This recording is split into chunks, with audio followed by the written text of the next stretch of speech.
Hi everybody, Paul Cameron here with SpeedUpMyJobSearch.com, and this is day 27 of my 31 days of search efficiency. And if you have been using these tools and tactics and techniques that I've been sharing over the last 26 days in this market, I'm guessing that you're getting close to offer stage.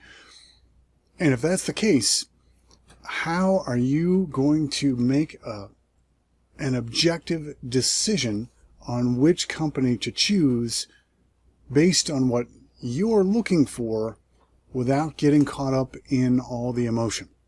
Well, obviously I wouldn't ask that question if I didn't have a solution here for you, but I've got an idea that I will share with you. And I created an Excel sheet for members of SpeedUpMyJobSearch.com, but if you're not a member and you're right at the point where you're about to accept an offer, maybe you can make something similar for yourself.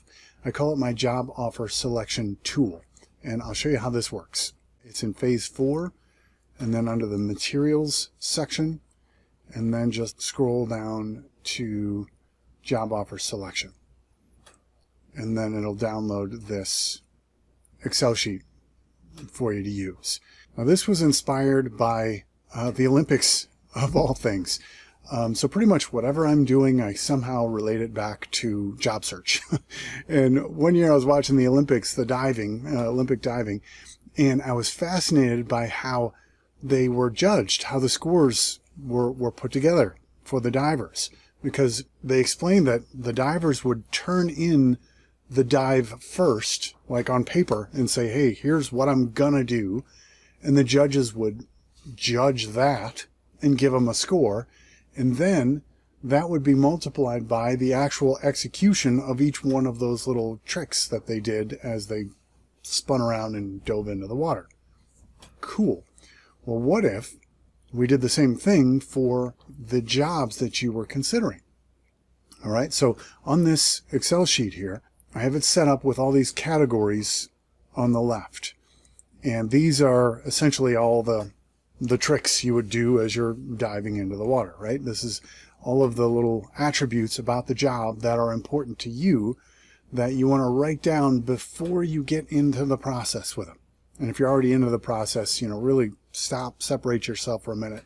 What was important to me when I first set out on this job search, right? Because I think a lot of where people fall into trouble is, and take a job that they really shouldn't have taken, is when they say, well, I know it's a little bit farther of a commute than I thought it would be, but boy, that guy was so nice, and I think it'd be great to work for him, and I know it's a little bit less salary, but I'd get to learn this technology, and that would be great, and I know I'd be compromising on this other thing too, and then like 3 months into it, you realize, oh yeah, that's why I wanted those other things, right? And then you're in a job that you don't want, you got to change jobs again.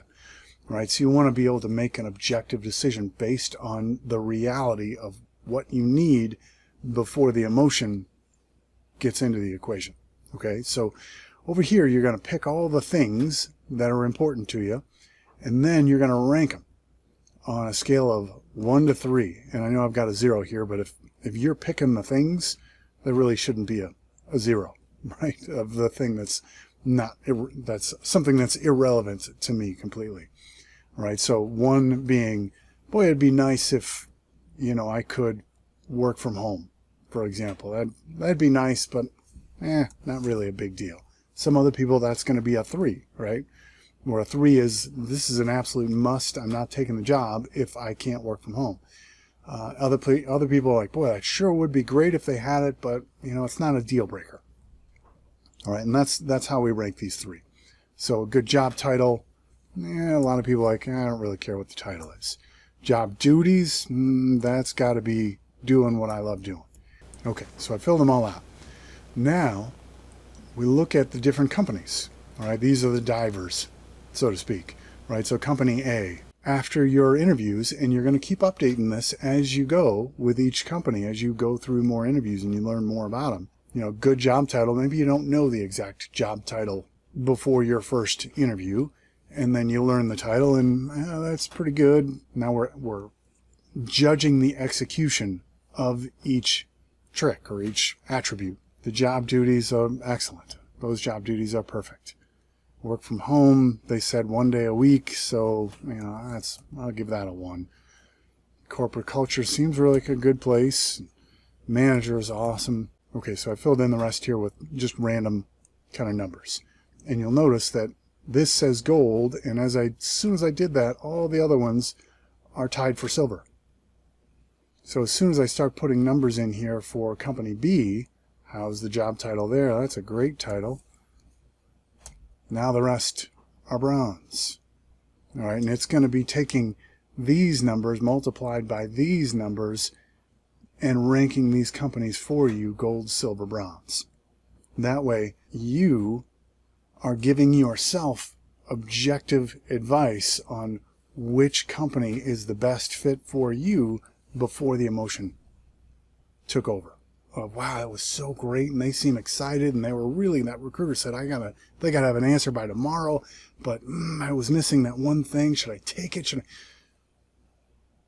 Listen to your own objective advice. If you're looking to be at this place long term, you need to make sure it hits all those requirements that you set out to hit when you first started your search. So this is just another tool to help you make your search process more efficient. If you're a member of Speed Up My Job Search, just go in and download this.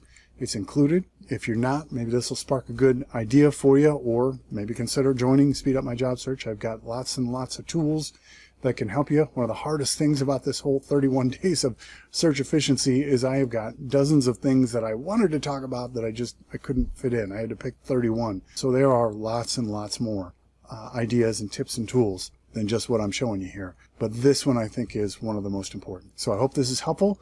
We'll be back tomorrow to talk about, once you've accepted the offer, what do you do about all those other companies that you now need to decline? How do you do that tactfully without burning a bridge? Because you never know, maybe something last minute doesn't happen with the one you take. If you told everybody else to, go jump in a lake, now you're burning those bridges, or you're rude to them in any way, you're losing opportunities. So we need to make sure we do that tactfully and keep those doors open for future network building. All right, so we'll see you tomorrow.